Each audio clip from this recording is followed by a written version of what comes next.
mental sovereignty, recognition through work, character through practice. We have built the foundation, but what happens when circumstances demand action? When the room is on fire, Stoicism teaches you how not to burn internally and to act rationally while the room burns. But it does not give you a framework for which actions build excellence over time. That is what Aristotle provides, not a rejection of Stoic freedom, but its completion. Inner sovereignty remains the foundation, now expressed through trained excellence.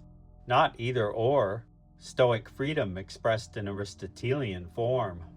Aristotle's framework is the next stage of freedom, preserving what came before, building what comes next.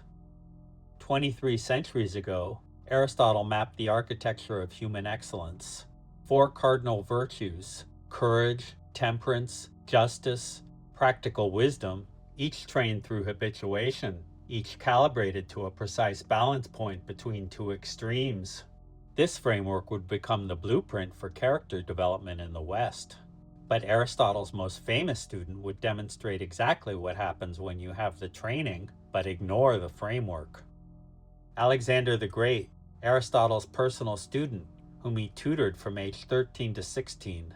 The philosopher tried to teach the young prince restraint, balance, the architecture of virtue, but Alexander seemed to absorb only the lessons about excellence and conquest.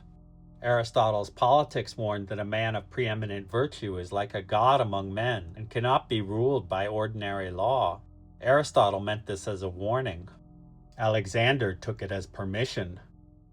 333 BC, Alexander faces the Gordian Knot. Ancient prophecy: whoever unties this impossible tangle will rule all of Asia. Alexander studied it briefly, then drew his sword and cut it in half. What does it matter how I loose it? It mattered. Here's why. 3 ways to face an impossible knot. The Stoic: whether I untie it is not up to me. Only my effort is up to me. He works the knot patiently, accepting whatever outcome follows. Inner freedom preserved, but no systematic skill development, no carryover expertise, no progressive mastery. Alexander: I will force reality to yield. He cuts it. Obstacle gone, but nothing learned. No patience developed. No capacity for complexity built. No new self-mastery achieved. Aristotle: work the knot. Study its structure. Find where it yields. Develop the hexis, the trained disposition that untangles complexity over time. Patient engagement produces mutual transformation. The knot changes. You change. Not mastered. Self-transformed. And progressive mastery matters because some knots cannot be cut. Tangled relationships, impossible situations, the patterns inside you binding you to behaviors you cannot see. These require patient work Alexander never learned. That is the 3-option choice: rational action without cumulative expertise, violent forcing, or patient engagement informed by progressively developed expertise. Alexander chose forcing.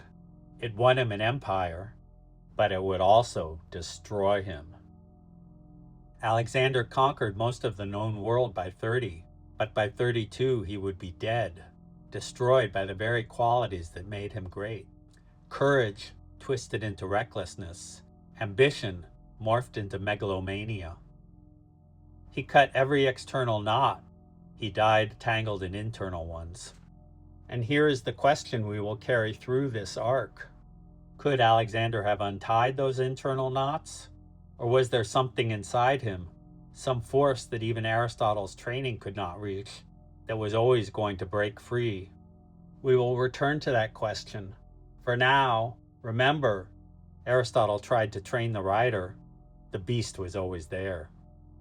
But first, let us understand what Aristotle actually taught. Aristotle understood why greatness becomes self-destruction. Every virtue lives at a precise balance point between 2 failures. Too little courage and you're paralyzed by fear. Too much and you ignore legitimate danger. True courage means action despite fear when action is genuinely called for.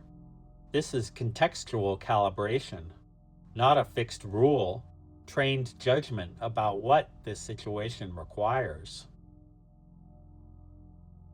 Remember habituation from episode 3?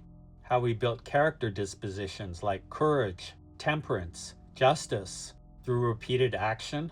This is exactly how Aristotle says we train these virtues. You do not become courageous by understanding courage.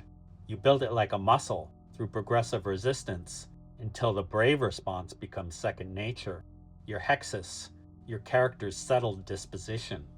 The Stoic disciplines trained your mind. Aristotelian habituation trains your character. Both have been preserved. Both are necessary. Alexander had the training, but he ignored the framework. Before Alexander corrupted his virtues, he was their perfect exemplar. Granicus, 334 BC. His generals advised caution. The Persians held the high bank. Alexander responded by leading the charge himself. First into the river, first into the Persian line. A Persian noble's axe split his helmet. Clitus the Black, remember that name, saved Alexander's life by killing the attacker. Alexander kept fighting, blood streaming down his face, until the Persian line broke. That is genuine courage. Necessary risk accepted. Leadership from the front, not recklessness. He wore armor, brought elite troops, followed a tactical plan. The mean, precisely calibrated. But virtue is not self-sustaining. Without continued practice, even genuine courage degrades. Success breeds overconfidence. The same Clitus who saved Alexander's life at Granicus, 8 years later Alexander would murder him in drunken rage. The Stoics achieve inner freedom with rational action, but offer no systematic framework for developing excellence. Alexander had the framework, but abandoned his inner sovereignty. Each is incomplete without the other. That is the trajectory we will trace. Not to condemn Alexander, his achievements are extraordinary, but to understand how a star self-destructs, how the beast overwhelmed the rider. Could anything have held it in check?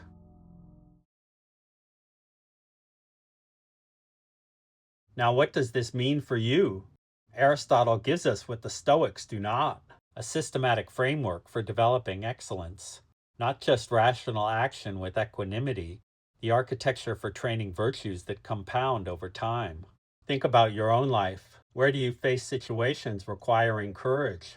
Not battlefield courage, the courage to have difficult conversations, to take professional risks, to stand for something when it costs you. This is Aristotelian courage applied, the mean between cowardice and recklessness, calibrated to your specific situation. The question is not whether you will face moments requiring virtue. You will. The question is whether you will have the trained disposition, hexis, to respond well when they arrive. Alexander had natural gifts. He had elite training. What he did not have was the continued practice that keeps virtue from corrupting into vice. That is what the next episodes explore. Each cardinal virtue, its corruption, and what we can learn from watching the greatest conqueror in history destroy himself. Here's what's coming. Episode 8, Courage Becomes Recklessness in Real Time. The murder of Clitus, when Alexander's virtues first visibly crack.